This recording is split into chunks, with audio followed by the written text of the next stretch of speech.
السلام عليكم. عادين ugu horeysa waa maanta insha Allah taala taladan aan ku soo waro 21 beri samee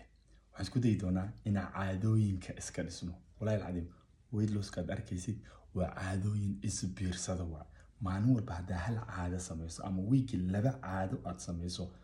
3 bilood gudaheeda wala waa arki doontaa inuu jirkaaga isbedelayo miisaanka ka dhacay energy-gaaga kor u kacay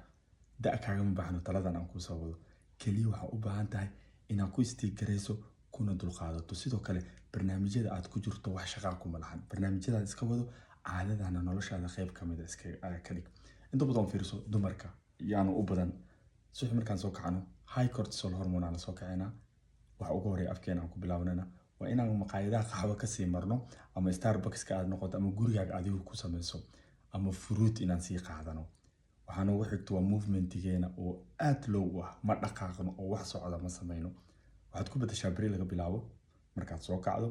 galaas biyo horta ku diyaarsanaado sariirta agteedana ha ku yaalo hadaa ku dari karto cusbadan Himalayan salt la dhaho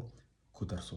iyada ha noqoto waxa afka aad ku bilaabaysid marka sidaas sameyso cibaadeyso musqushaada gal tartiibkaaga videogan meeshan aan ku soo saaray maaragtay screenshot-ka